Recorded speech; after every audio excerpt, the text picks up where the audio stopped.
Good evening, Mr. Rogers. I know I'm supposed to be recording only the acceptance speech, but I need to hear this out loud because I really thought I wrote the my why very thoughtfully. I sat down, and it's not the first time that I've had to write about my why. I've had to write statement of purposes many times on my journey, and it was important. I think this one seems very important to read out loud, and so I also wanted to record that, and so I'm going to record the whole thing and send that to you if that's okay with you. All right. Uh, okay. Action items number one, my why.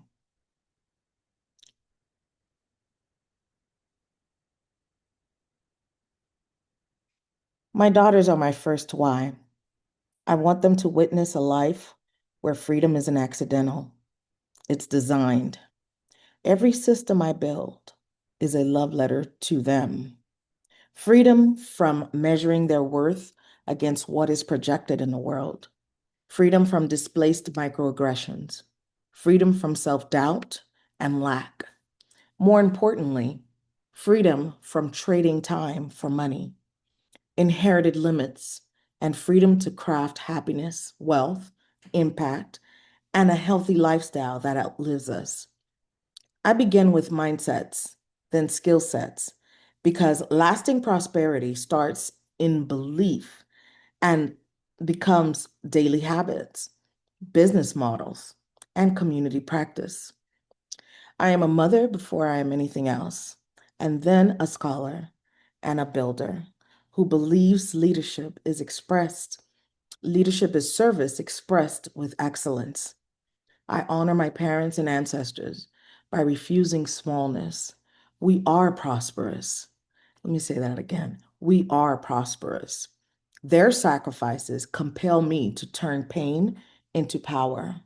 Mastering my emotions is fundamental to mastering everything else. The rudiments of money, learning to leverage my network, building cash flowing assets, and multiplying that knowledge in others. My indigenous Haitian heritage and lived experiences taught me resilience. My research and work taught me design. My spirit insists I utilize my own scaffolding to guide others along the same path. I am called to help women, especially Black women, Haitian women, and first generation leaders reclaim who they are, including time to rewrite their stories and step into sovereign decision making.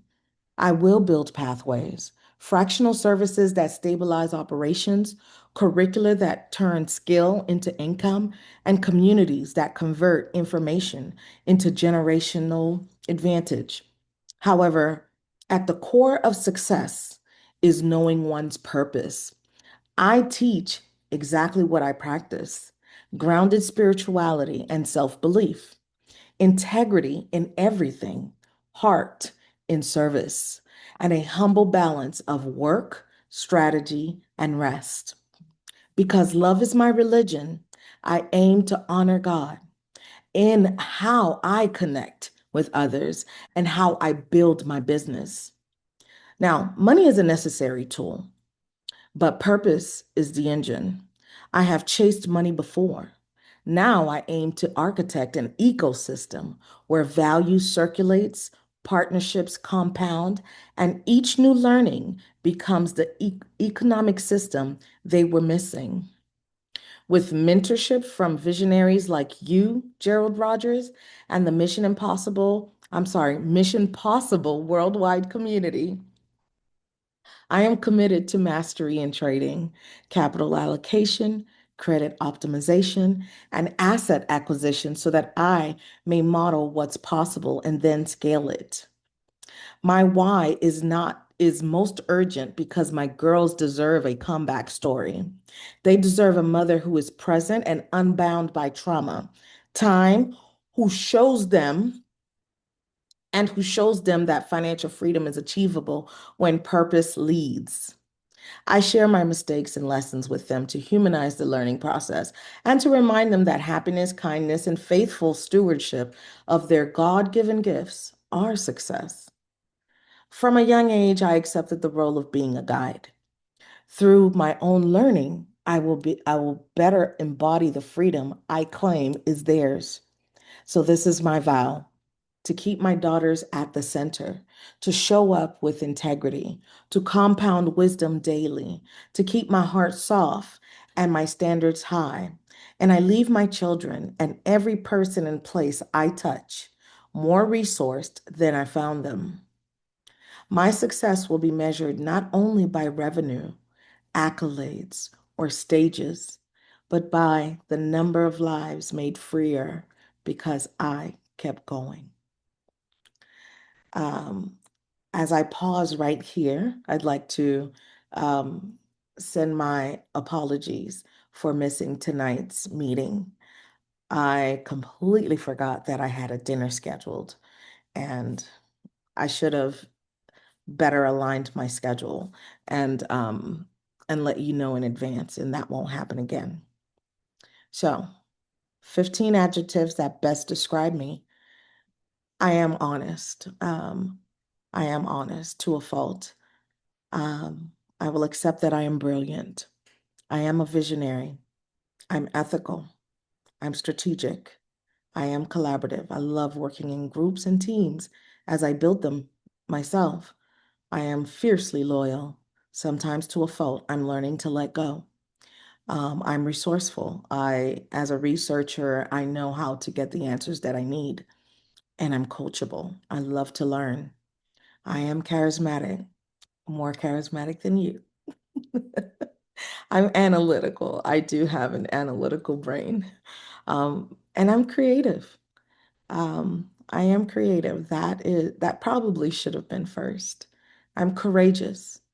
Very little scares me. I am tenacious. I will never give up. And most importantly, I am grounded. Um, Being able to be stable and grounded um, is so multi-layered. It means that not only can everything at the top, from all the adjectives I gave above, is I'm able to sustain that because I ground myself. Um, for me, grounded means not just humility, but it means that I practice stability. I practice coming to center, coming to terms with what I'm feeling and what I can change and what I cannot, and being able to shift when needed. So being grounded for me means um, I have 10 toes down and I'm planted, by God's grace. So that is what I mean by grounded. So I am businesswoman of the year, and this is my acceptance speech. And I'm sure it'll change by the time that happens. I didn't even say if, I said when. Um, Good evening. First of all, with a full heart, I thank my parents and my ancestors, those who held the door and those who kicked it open, for the breath in my vision and the courage in my steps. To my children, my greatest teachers, thank you for your patience, your humor, and your love. To my mentor, Gerald Rogers, thank you for believing before the scoreboard even caught up. You taught me the principles of leverage and the rudiments of money, to build systems, not just stamina, to compound decisions, not just effort. To Ms. Brandy Davis, whose story of stopping the trade of time for money became a blueprint, thank you for emulating what that looks like. And to Ahmad Haywood, who showed me how to master my finances, reclaim credit, acquire assets, and optimize that cash flow. Thank you for handing me the controls. I did not arrive here by a straight road, not by a long shot. I am a single mother who buried both parents and survived a violent relationship. There was a reason, there was a season when strong meant just showing up. I had degrees, grit, and a plan, but I was chasing money instead of building an ecosystem. Gerald said, "You're 1 degree off. Adjust your mindset, and your model will follow." Well, he was right. When I stopped selling hours and started orchestrating value, the room and my income changed. I moved from being the engine to being the architector. As a child of 7 years old, my father saw a tenacious young girl whom he believed could handle his most difficult customers. Customers purchasing burlap sacks to ship their goods to the Caribbean. I didn't know it then, but I was being trained to test product and market fit, learn the art of negotiation, and how words, when aimed with care, produce outcomes. I didn't know it then, and I had never accepted a counter narrative. But against all statistics, I was determined to be successful. Those statistics could never account for stubborn hope or for communities who refuse to let you quit. With that recalibration came results. Through Ascend Revenue Group, I built fractional teams that helped founders plug money leaks, redesign operations, and multiply revenue. I leveraged my doctoral degree and my doctoral work to teach women how to construct freedom, time, location, money without betraying their values. I took the stage on 5 continents, speaking at Women Who Build Wealth, the Possibility Experience Live, and Diaspora Futures Summits. Among the many books I have written, the books that became field manuals include Leverage First, Stop Trading Time and Start Building Systems, Receipts of Resilience, a playbook for women who refuse to fold, and The Possibility Experience, Designing a Life that Pays You Back. And because freedom is not freedom unless we share it, I went home to my parents' homeland of Haiti to build programs where young adults learned global trading, digital commerce, and capital literacy. We didn't just train, we transferred power. Alumni now run micro enterprises. They code for international clients and teach others to do the same. Here's where we go next. In the next 5 years, we will scale the possibility experience across West and East Africa through partnerships with universities, women's funds, and creator economies. We will certify 1,000 coaches in ecosystem building for income resiliency, launch a leverage lab accelerator for micro operators, and deploy an impact treasury that blends grants and revenue-based financing so businesses can grow without predatory debt or lending. Our North Star is 1 million women and youth equipped to design lives that pay them back economically, emotionally, and ethically. Tonight's award recognizes business outcomes, yes, but it also honors a discipline of leadership, listening across the noise, deciding with data and conscience, and practicing courage in public. My work is to make leveraging our networks teachable, to turn private breakthroughs into public playbooks so families don't have to choose between survival and purpose. To my clients and teams, you trusted the process when the process was still a sketch. To our partners and sponsors, thank you for your patient capital and brave conversations.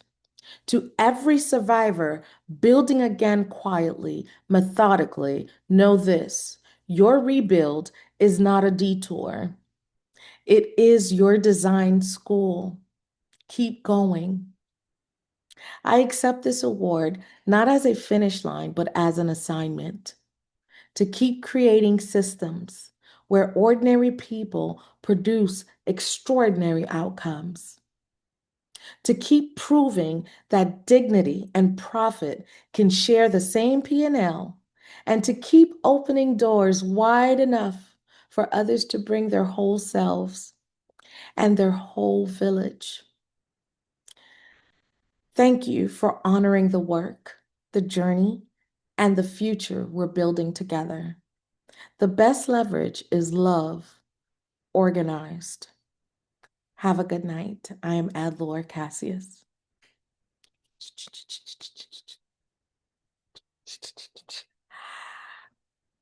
My children are crying, you're crying, everybody's crying. It's just beautiful, I think. Um, Thank you. I needed this. So inspiring. I think I'm gonna read that every day, the whole thing, or watch the video every day. But have a good night. Thank you.